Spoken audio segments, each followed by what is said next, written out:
I'm repulsed by my friend's lifestyle. What could that even mean? Throw away, because this dude, 30 male, is still breathing my air and might see it. I, 35 female, live across the country from this old friend. We're originally from the same city in another state where we both currently live, and in a moment of weakness and hospitable idiocy, I agreed to host him at his request for a holiday during my precious time off work. By the way, this comes from user public audience 6978, and if you want to go submit your own stories, go to the r/OK storytime subreddit. My first time off in 3 years. I envisioned catching up, maybe hitting some local tourist spots I've never even seen. Being the apparently world's biggest doormat, I prepped the guest room like a 5-star hotel. Think brand new crisp linen and fluffy towels. It's a new room, never used. This guy was coming all the way over here, Ryan. I might as well make it look nice. He initially suggested dates that would have meant me driving a ridiculous 5 hours each way twice in 1 week. So, being the problem solver I am, I suggested he fly in a few days earlier. The reward, he gets my spare front row ticket worth $260 to see a pop punk band we both love. Sold out show. Had mates practically throwing cash at me for it. But no, I thought a nice friendship gesture. We agreed to split the cost of the extra night of accommodation I'd need in the city because it was a cheaper flight to land a day before my original travel plans. I booked a decent place we both gave a thumbs up to. Airport pickup day arrives.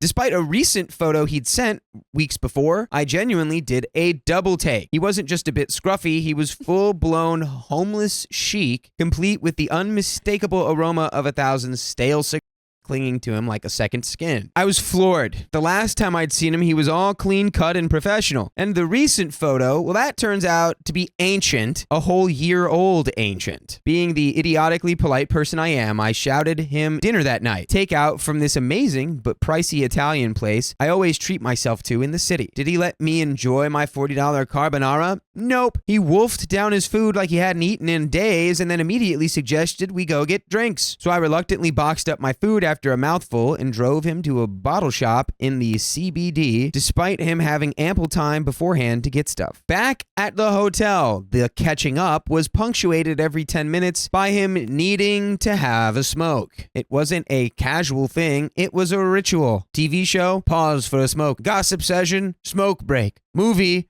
you guessed it. Look, I really don't care what you do, but constantly interrupting everything was getting annoying. Now, I'm a tidy person. I respect other people's spaces, especially when I'm a guest. But the state he left the hotel room in was criminal. Tobacco shreds, rolling papers, filters scattered like confetti, empty bottles multiplying like rabbits, and just a general aura of filth emanating from his corner. Surprise, surprise, surprise. No Venmo request ever materialized for his half of the accommodation. I had some crucial shopping to do for a job interview, and new clothes were a must. Living in a tiny town with limited options and working crazy hours meant this was my only opportunity. He insisted on coming along, which involved him awkwardly trailing me through the women's department while I tried to maintain some semblance of social grace despite the discomfort. Finally, the concert. 6 months I'd been waiting for this. We get there and poof, he vanishes into the crowd to socialize with strangers. Fine. I grab a drink, find my incredible front row seat, and send him a screenshot of his ticket and seat number. 40 minutes later, he reappears with 3 drinks for himself, a lukewarm drink for me, and half a cup of now stone-cold fries he'd apparently sampled en route. I politely declined his leftovers, mentioned I had my own food, and pointed out the first band was starting. I thanked him for the drink and set it aside. Not a big drinker, and I already had one. 2 songs into the opening act, which he declared he didn't really like anyway, he gets up and leaves again. Okay, rude, but honestly, I was a bit relieved. I don't agree with that. I don't know if I have any concert goers, but this is the opening act. This is not the main event. This is like the time you wander around the venue. Yeah. I texted him updates about the main band starting. He finally appeared with another 3 drinks and another unwanted drink from me. He'd clearly been at the bar, throwing him back and smoking the whole opening act. He came back smelling like a walking chimney and then started moshing and throwing his arms around in the seated area. I had to physically move our drinks and apologize to the people around us who had also paid good money for a decent view. This continued the entire main set, only stopping when he went for his frequent bar runs, each time returning with yet another drink I didn't want after I told him I didn't want to drink anymore. I'm just not comfortable getting that drunk, especially around someone acting like this. I'm not easily embarrassed, but oh my goodness, I was mortified. You just don't act like that in public, and if you want to, to go into the GA, go into the pit. But even the venue didn't condone that behavior. People were pretty mature and respectful even in General Assembly. After the show, Mr. Social Butterfly wanted to keep mingling. I just wanted to escape back to the hotel for some peace after a mentally and physically exhausting week. Leaving, I bumped into some acquaintances from my town. As I was chatting, he caught up, acting wasted and disorderly, so I awkwardly excused us. Leaving the venue, he walked straight into a security guard who naturally asked if he was okay. This sent my friend into a bizarre mini rage. I had to physically pull him back and explain the guard did nothing wrong. He did, which he eventually conceded. We started walking to find an Uber away from the concert chaos. He was wandering around trying to hug strangers and bumming smokes, looking like a disheveled swamp creature who hadn't seen soap in weeks. Seriously, no toothbrush, comb, or toiletries for a 10-day trip. People were actively avoiding him, and I was trying to distance myself. I ended up walking and talking with some other gig goers until I found a decent Uber spot. The 15-minute ride back was excruciating. He rambled non-stop about his lack of a spicy sleep life, his newfound love for living on a boat, and life being a massive pothead. News to me. And his dislike for Indian food to our Indian driver. Cue more apologies from me. Back at the hotel, I was getting ready for bed while he made creepy comments and wouldn't stop talking at me. For a solid hour, he fixated on which bed I was sleeping in. I finally had to unleash my inner boss girl voice and tell him enough was enough and that we would have a problem if he didn't start respecting what I had been saying for the past hour and to go to bed. The next day, I was left cleaning up his mess in the hotel. I'm not one to leave a disaster for housekeeping. He didn't shower that morning. Then, a delightful 5-hour drive back to my house with this biohazard. Seriously, the smell was potent. I'm a pretty tidy person, even if I have an alternative lifestyle. I take pride in my appearance and in not smelling like a dumpster fire. The drive was a monologue about boat life, and he was explaining how he has my bathroom on board, but he's showering at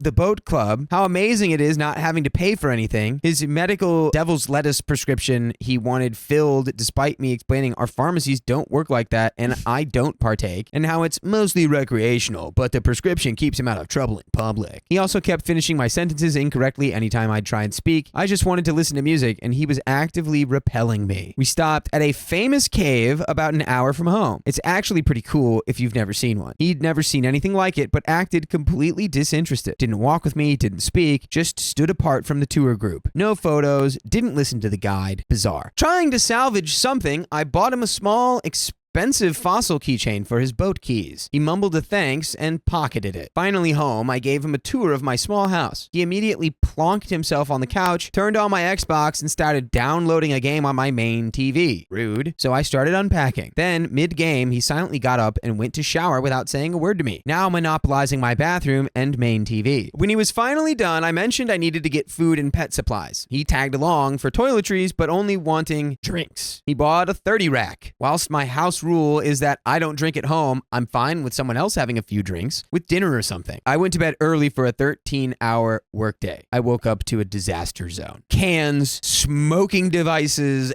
everywhere. I cleaned it before work, but I was pretty disgusted he left my living area and outside deck looking like a dropped trash can. No phone allowed at work, so I was unreachable. I left some cash and a note that if he's going to use my spare car, it needs fuel. I was very, very reluctant to leave him access to this car as it's new and modified and one of my pride and joys. Oh no. Are you actually a silly baby? Oh no. Oh Goo no. Goo Gaga? Came home to find he'd rearranged my outdoor patio furniture and moved my fire pit under my plastic roofed deck? Seriously? No asking? Inside, more dishes, a broken Xbox controller cable, and more adult soda cans. Bathroom covered in beard shavings. I cleaned it again. Next morning, cleaned up more empty cans. Dishes still there. Coffee grounds everywhere. I was late for work. Got home after another brutal shift. He was sprawled out with dirty bare feet with black soles on my furniture. Guest room was a disaster. His clothes were everywhere. Blankets in heaps. A real plant I keep in there broken and uprooted. How? Bathroom. A biohazard of water and hair. Dishes overflowing the sink. Coffee powder coating everything. And a mountain of my expensive disposable coffee cups he'd been using as drinking vessels. He'd gone through 2 weeks worth in 2 days because he didn't want to look for a mug. The mugs were literally right there. He'd also raided my sheds and tools for things he wanted to use, downloaded more games, and used my laundry facilities all without a word. But asking where a mug was apparently crossed the line. The car, my beloved 2-year-old, days prior serviced hot hatch with brand new tires. I can't listen to this. I told him it needed premium fuel and even left cash. He drove it on fumes and left it in my driveway covered in bird poop. When I realized days later, I asked why he didn't fill it up, and he stated he thought I was just leaving him cash for no reason, as if I owed him or something. Finally, now it's my day off. Thursday. We have a 5-hour drive for my job interview interstate. His dad was meeting him nearby for lunch. I made sure we left early so I could drop him off where he wanted to be. After my interview, I called to pick him up. He'd spent the afternoon trying to fill his devil's lettuce prescription and was 20 minutes south of where I dropped him off, so 40 minutes total from where I was. I offered to drive part way. He could Uber the rest. I said I would stop and get some food, and by the time he got there, I would be finished and we could leave while it was still light out. However, when he arrived, he then ate a whole second lunch and drinks while I was finishing mine. The drive home was a hot box of cigarettes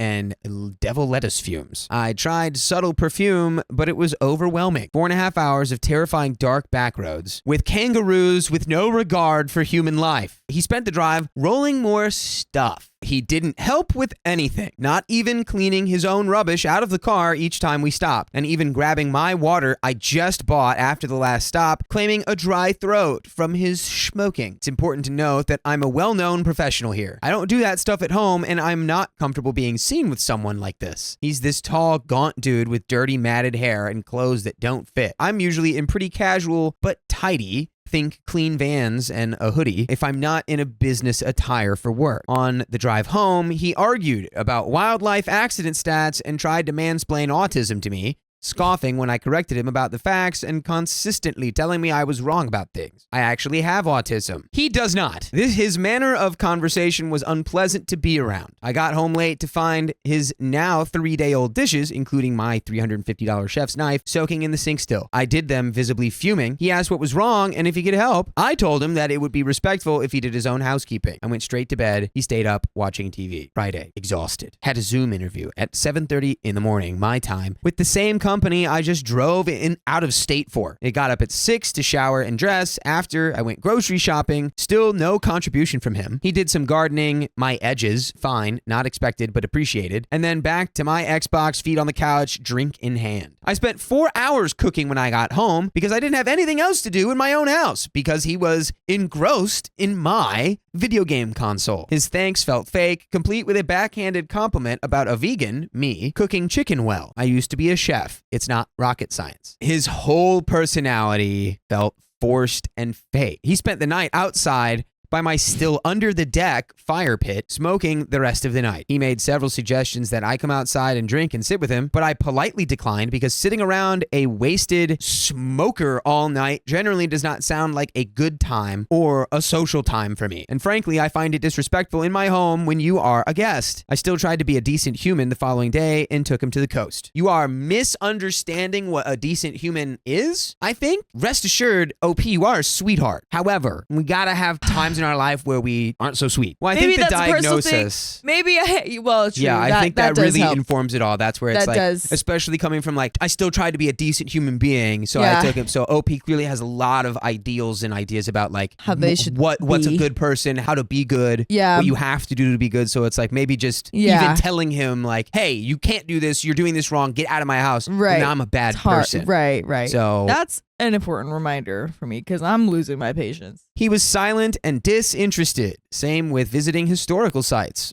All he wanted to do was smoke in public. On the way back home, we stopped at the supermarket so I could grab something quickly, and he wandered off to buy another 30 rack. This is following on from Monday night and Wednesday's 2 6-packs. He went back to my desk, now a empty can graveyard, and had at some point gone through my shed to find an extension cord and power adapters to run from my upstairs laundry to power his outdoor video game sessions. There is now a layer of ash, a sooty mix, and the cardboard he keeps burning is accumulating over the back patio furniture. My back patio table is beginning to look like the inside of a house with the paraphernalia of his habits and the rubbish of him barely leaving the vicinity in days. Saturday, officially at my breaking point, stayed in my room until 10 a.m. for peace. He got up when he heard me get up, made coffee, and went back to the deck. I had a rest day, cooked for myself and my neighbors. He smoked the entire day. Spoke to me at 2 p.m. to ask if I wanted anything from the shops. He returned with more drinks. I called my dad to vent. Didn't cook the big roast dinner I said I would because I felt my hospitality was being taken for granted. He finally asked if I was okay after I told him I didn't feel like cooking anymore. I laid it all out. Concert behavior, disrespect for my home, the drinking, his appearance, his choices pushing me away, my home being my sanctuary, and outlining a multitude of disrespectful behavior he had shown me over the past week. He also attempted to gaslight me about splitting costs, stayed in here, made several attempts at asking for my bank information, and I hadn't been forthcoming. I showed him proof none of that was correct, and he had made no attempts during conversation online or in person to pay his share. He just said he was sorry things have worked out this way, and fine with the friendship ending, then went back to smoking and drinking. Don't you wish you would have just thrown him out the first day now? Who is this guy? I don't care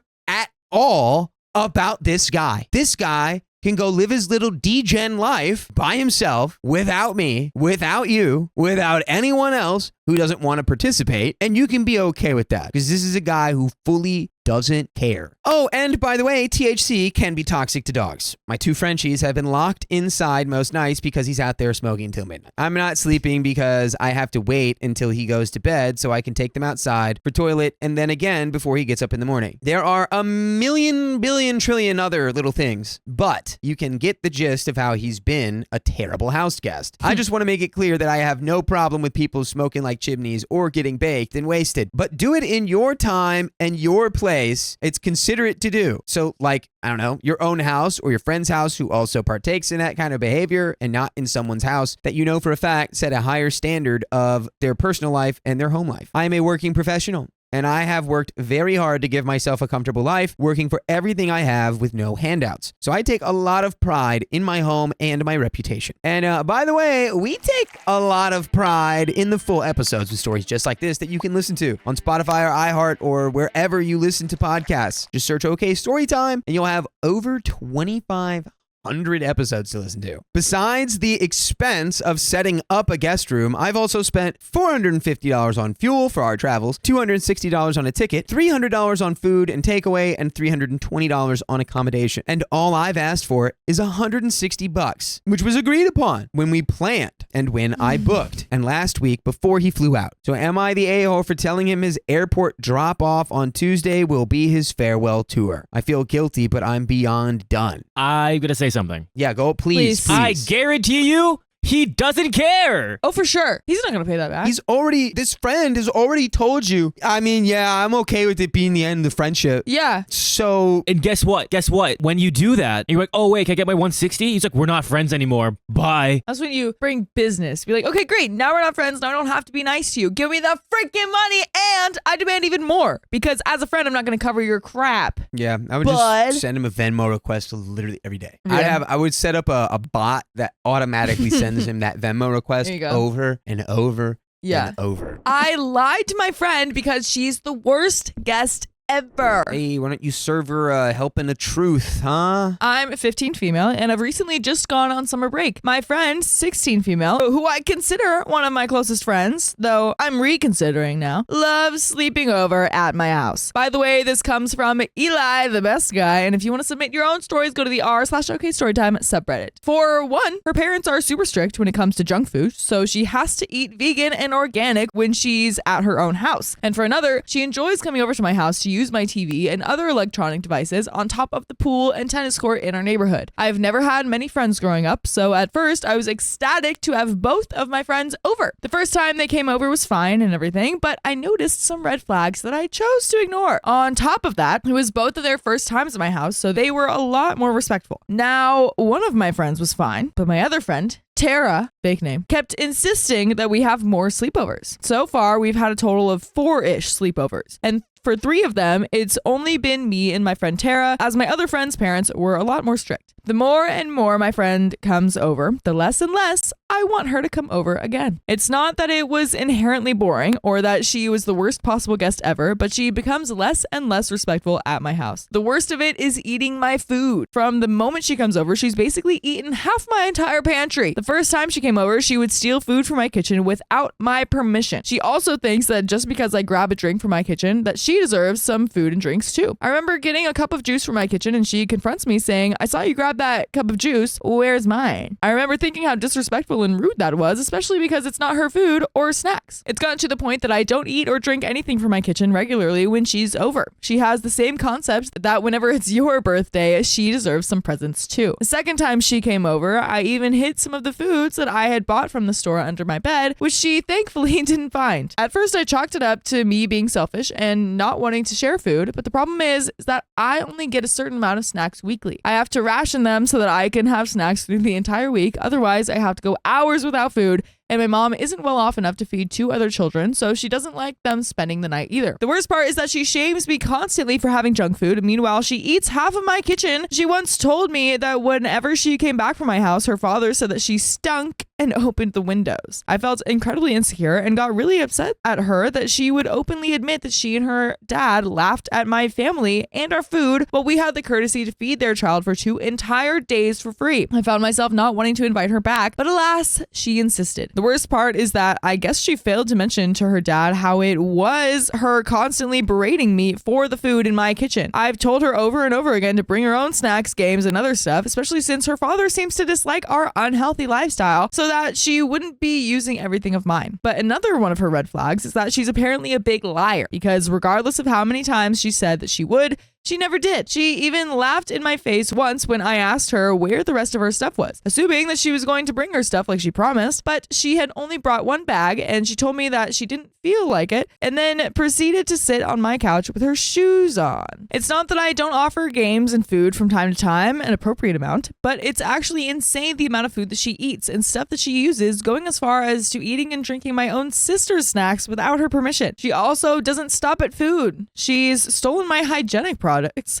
and she uses my toothpaste and other items, and she's incredibly greedy in the amount she uses. One time I let her have some toothpaste and she poured almost the entire bottle onto her toothbrush. I got upset at her and she just laughed it off, saying that it wasn't my fault, that she was cleaner than I was, which is a total lie. She has no sense of self-awareness and it's starting to tick me off. On top of that, she's incredibly bossy, condescending, and wants everything to go her way. If she doesn't want to do something, we have to think of alternatives. At first, she wasn't like this, but the more times she comes over, the more messier, meaner, and wasteful she gets. And on top of that, she only wants to go to my house. I've asked if we could do it at my other friend's house or her house, and they've both said no. I already know that she won't listen to me when I tell her to bring her own stuff, so I decided to just draw the line. I'm sick of inviting them over, and so I made up a lie so that they couldn't come over. However, now I'm starting to think that I should have just told her the truth and got it over with so she wouldn't ask to come back again. Am I the a-hole for being a liar, or is it justified? And there is an update 2 years later. Wow. But what a sweetie pie question. No, you're not the a-hole for lying. That's understandable. Yeah. You can just like choose. Yeah. When you're like picking your breakfast and you're like, do I want an apple or do I want an orange? You don't have to have the apple if you don't want it. Yeah. You won't hurt the apple's feelings. And Yeah. if you do, who cares? Because you're just freaking teenagers. You just put the apple back on the shelf. Yeah. Yeah. I feel like that's always like the worry in high school is like, oh, but like, I'll hurt their feelings. So I Like, want to be dude, really nice. I haven't It's like, seen go ahead. 98% of the people I went to high school with, haven't Yeah. seen them in a decade. Yeah. Like, it's okay. Maybe it's something that they just need to learn. It's not your fault that they are hurt by being disrespectful and having consequences. I made that comment about high school and Keon just looks at me like, he knows I'm everyone se- he went I'm seeing my high school friends tonight. he knows, I was just he thinking knows about everyone that. he went to. But you went to like a small private school. It was, Well, right? yeah, I did. What was so it? it's like All-boys that makes school? more sense. I went to a public school. There were like 600 students in my graduating class. I was not friends with all of them. Yeah. But the friends that I made that were my real friends, I still...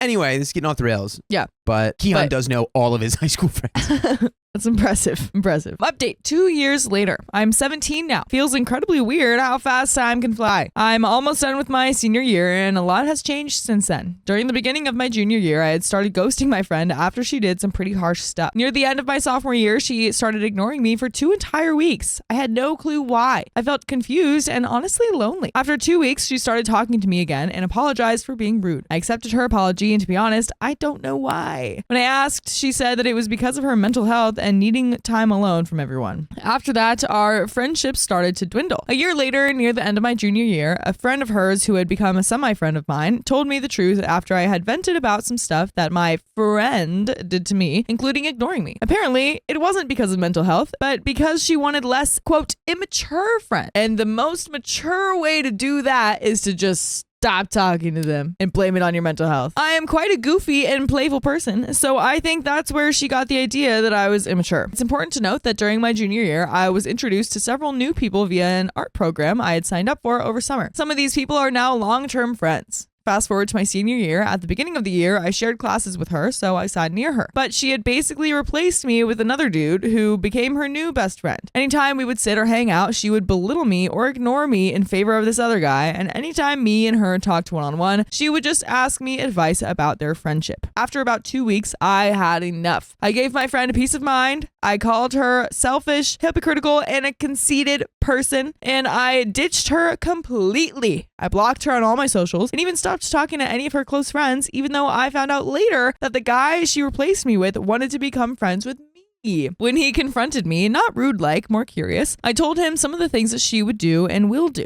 I warned him that she is a walking red sign and not to make the mistake I did, that she'll act like your closest friend until she finds someone else she likes better. The thing about this friend is that she treats people like chess pieces. She treated me like crap, but she didn't want me to branch out to have other friends. When I told her about my art friends, she said that they were weird and to not associate myself with them as it would ruin my social reputation. She hated when I would ghost her or lay her off. I basically felt like a pawn piece sitting next to the queen piece. The friendship was super suffocating. I learned that she had done the same thing she did to me with her ex-best friend who she hung out with all throughout middle school. I also told this new guy friend of hers that I was a replacement at one point just like he was now. And I told him that there was a reason people at school steered away from her. When I was friends with her, almost everyone I talked to had something negative to say about her. These are the things that I learned. She spread a rumor to get a girl fired from her job. She made people think that she was harmful to animals while they volunteered for their honors club. The girl went into online school because of rumors. Oh my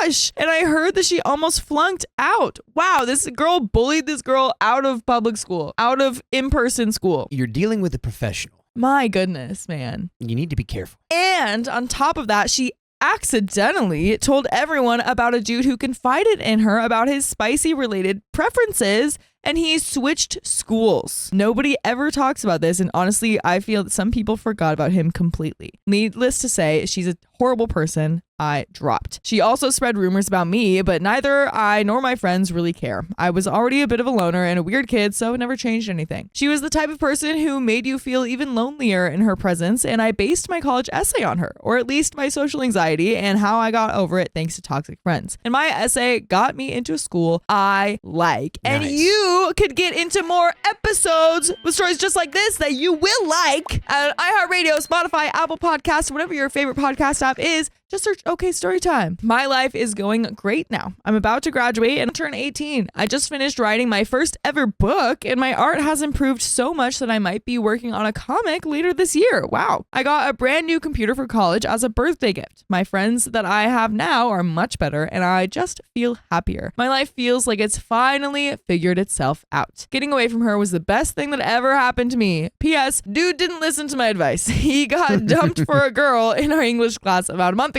They don't sit together or walk to lunch. He seems fine. He was pretty popular and has multiple friends. It just feels good to be right sometimes. LOL. That is so true. It's just that picture of the dad from Malcolm in the Middle sitting there. Yeah. That is the end of that story and the end of the episode.